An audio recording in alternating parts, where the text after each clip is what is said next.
Hello दोस्तों, मैं हूं अनूप और आप सब लोग देख रहे हैं ग्लोबल कॉन्फ्लिक्ट। दोस्तों, इंडिया और चाइना के टेंशन बढ़ने के बाद इंडियन एयरफोर्स के फाइटर एयरक्राफ्टों को लेह लद्दाख में काफी बार देखा गया, जबकि हाल ही में ये भी देखा गया है कि इंडियन एयरफोर्स की तरफ से अपाचे और चिनूक जैसे हेलीकॉप्टरों को भी लेह लद्दाख में और बॉर्डर के दूसरे एरिया में डिप्लॉय किया गया है, जो हाल ही में अमेरिका से खरीदा गया था। पर इसके साथ साथ रिपोर्टें ये भी आ रहा है कि इंडियन नेवी में इस्तेमाल होने वाला P-8I मैरीटाइम सर्विलेंस एयरक्राफ्टों को भी लेह लद्दाख में डिप्लॉय किया गया। इवन लेह लद्दाख के आसमान में भी बोइंग P-8I मैरीटाइम सर्विलेंस एयरक्राफ्टों को देखे जाने का बात कहा जा रहा है। पर सवाल ये उठता है कि इन नेवी के एयरक्राफ्टों का लेह लद्दाख के आसमान में क्या काम है। वैसे अगर देखें तो P-8I मैरीटाइम सर्विलेंस एयरक्राफ्टों को एंटी सबमरीन वॉरफेयर और सर्च एंड रेस्क्यू एयरक्राफ्ट कहा जाता है, जो सबमरीनों को और दुश्मन के जहाजों को ढूंढने में और उसे मार गिराने में इस्तेमाल होता है। पर इन एयरक्राफ्टों को जमीनी टारगेटों को ढूंढने के लिए भी बाखूबी इस्तेमाल किया जा सकता है, जिसका ऑलरेडी एक बार एग्जाम्पल डोकलाम के समय में दिखाया जा चुका है। डोकलाम के समय में जो 73 दिन के स्टैंड ऑफ चला था, उसमें भी इंडियन एयरफोर्स की तरफ से नेवी का मदद लिया गया था और नेवी के द्वारा P-8I मैरीटाइम सर्विलेंस एयरक्राफ्टों का इस्तेमाल करके चाइनीज ट्रूप्स और चाइनीज बिल्डअपों के ऊपर नजर रखा गया था।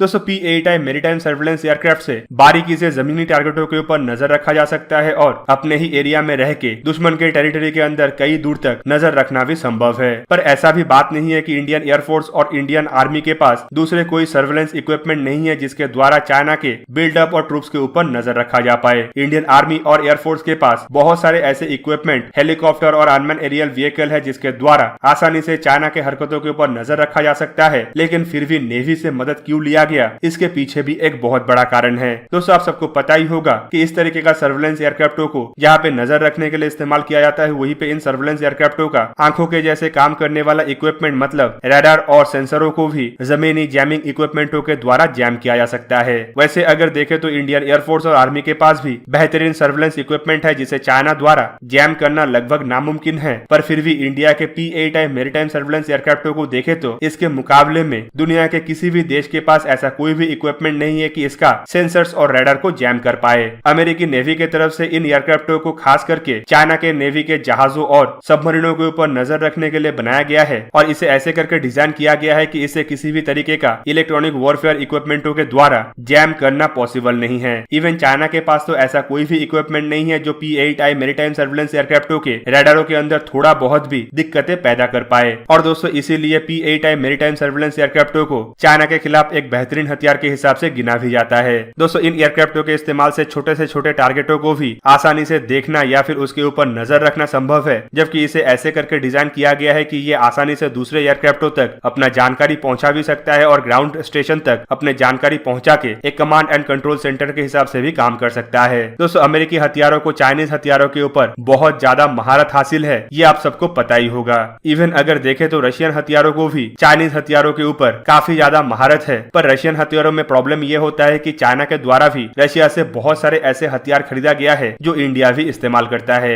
एग्जाम्पल के रूप में आप अगर सुखोई 30 एयरक्राफ्टों को देखें तो सुखोई 30 के MKI वर्जन जहाँ पे इंडिया द्वारा इस्तेमाल किया जाता है, वहीं पे MKM वर्जन को चाइना द्वारा इस्तेमाल किया जाता है। S-400 मिसाइलों को भी आप एक तरीके से एग्जाम्पल के रूप में ले सकते हैं, क्योंकि S-400 चाइना द्वारा भी खरीदा गया है और इंडिया द्वारा भी खरीदा गया है। पर चाइना के पास ऐसा कोई भी हथियार नहीं है जो अमेरिकी फोर्सेस के द्वारा बनाया गया हो या अमेरिकी फोर्सेस के द्वारा इस्तेमाल किया जाता हो। इसीलिए अमेरिकी हथियारों के तोड़ चाइना के पास अभी भी नहीं है। और आप सबको पता ही होगा कि इंडिया माउंटेन स्ट्राइक कोर हो या फिर चाइना के खिलाफ बिल्डअप के लिए हथियारों का खरीदारी हो, सब कुछ अमेरिका से ही ले रहा है। एग्जाम्पल के रूप में आप अपाचे और चुनौक हेलीकॉप्टरों को देख सकते हैं, जबकि MS-60R जैसे सबमरीन हंटिंग हेलीकॉप्टरों को भी अमेरिका से ही खरीदा जा रहा है। इन सब हथियारों को खास करके ऐसे डिजाइन किया गया है कि चाइना के हथियारों के खिलाफ ये बेहतरीन साबित हो। और यही कुछ वजह है जिसके लिए इंडियन एयरफोर्स की तरफ से नेवी का भी मदद लिया जा रहा है ताकि चाइना के ऊपर नजर रखा जा पाए। दोस्तों, कुछ दिन पहले का घटना को भी आप अगर इसके साथ जोड़ेंगे तो आपको पता चलेगा कि कुछ दिन पहले भी chief of defence staff general Bipin Rawat की तरफ से खुलासा किया गया था कि इंडियन नेवी का मदद लेके एयरफोर्स अपने स्ट्रेंथ को मजबूत कर सकता है, क्योंकि इंडियन नेवी के पास ऐसे बहुत सारे इक्विपमेंट है जो इंडियन नेवी द्वारा एयरफोर्स के मदद के लिए इस्तेमाल किया जा सकेगा।